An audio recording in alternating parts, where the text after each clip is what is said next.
love cinnamon, and over here we especially love it during the fall and the winter. Cinnamon has made people wealthy, people have fought wars over it, and now pretty much everybody has some in their kitchen pantry. But is your cinnamon real?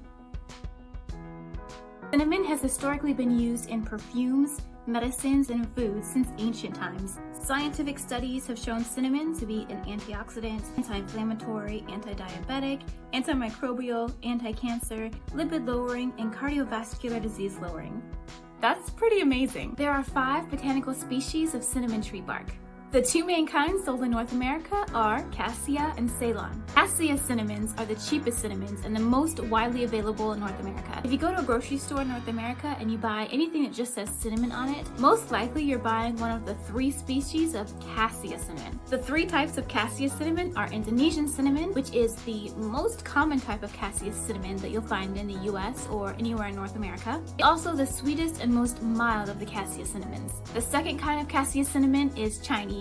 It is really strong, very flavorful. It's not very common to find this one in North America anywhere. It's mostly used in China for medicinal purposes. The third type of Cassia cinnamon is Saigon cinnamon. It's intensely fragrant and flavorful and probably the most high quality of the Cassia cinnamons. Now, Ceylon cinnamon is higher quality, thus it's more expensive, and it's actually a bit more rare to find it. If you go into a regular grocery store and look for Ceylon cinnamon, more than likely you won't find it. You usually have to go to a more specialty type of grocery store or buy it online.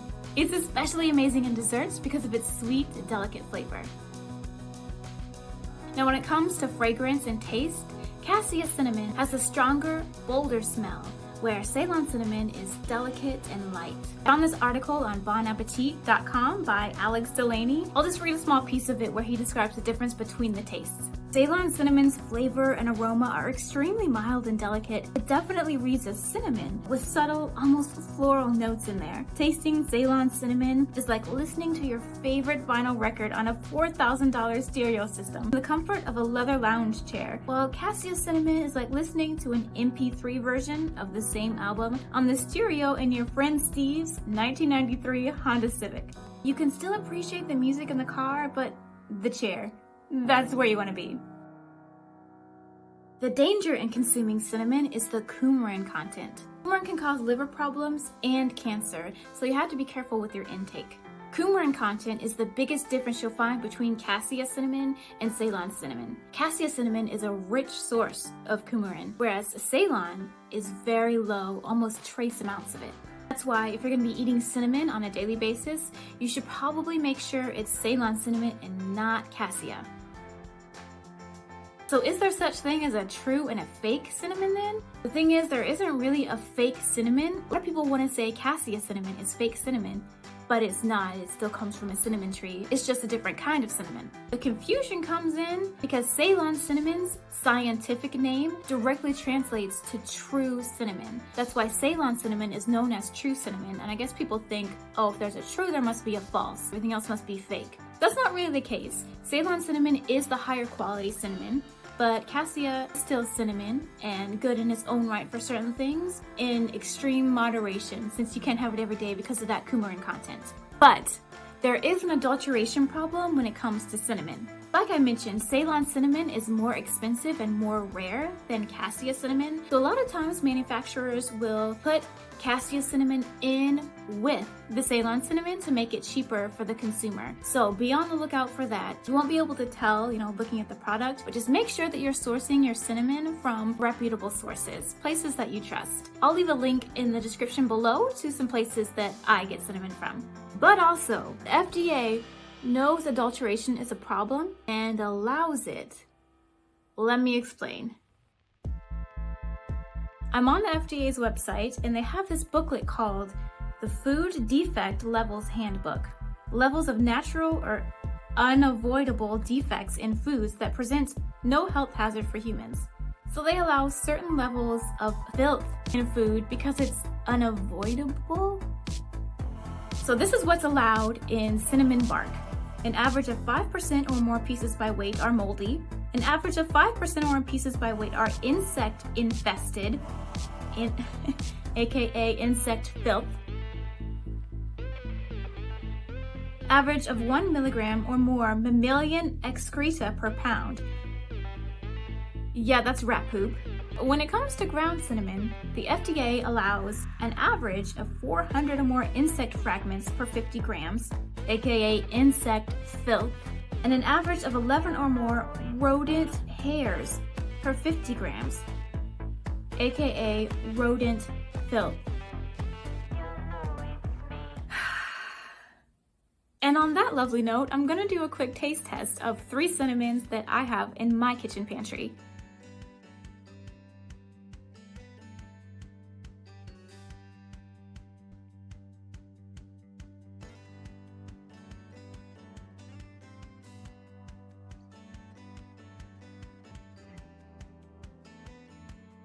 They've been steeping for a few minutes now. It's interesting, they all do smell distinctly different. They're all clearly cinnamon, but they all have a different smell. All right, I'm gonna start with the Ceylon cinnamon. It smells quite rich. The stick is really light and delicate. It's kind of breaking apart a little bit. Here's hoping I'm not drinking rat feces. That is really nice and refreshing. I definitely see it's delicate. It tastes kind of expensive, if that makes any sense. I see what they mean with a lightly floral taste as well. All right, next I'm trying a Cassia stick. It did not specify which species of Cassia this is. Can definitely tell the cinnamon stick looks a lot different from the Ceylon cinnamon stick. This one is like bent and looks like a scroll kind of.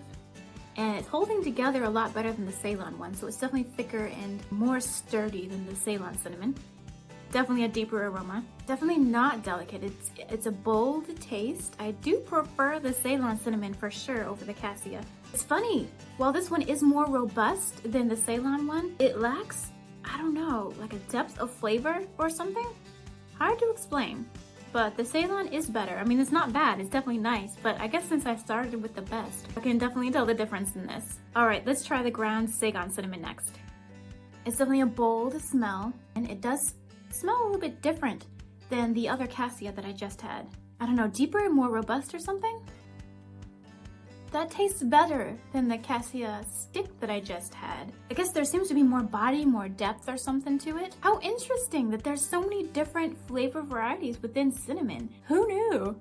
So out of those 3 that I just tasted, I think the number 1 best one was the Ceylon cinnamon tea. Second one was the ground Saigon cinnamon, and the third one was the unknown variety of Cassia.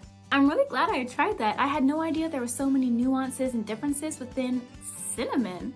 Amazing. I hope that was helpful for you guys and that you learned something as well. And I encourage you to do a taste test if you can grab hold of a few different varieties of cinnamon just to educate yourself on how different they all taste. If this has been helpful for you, please give it a like. And until next time, keep living an unpoisoned life. Y'all, rat poop? Really?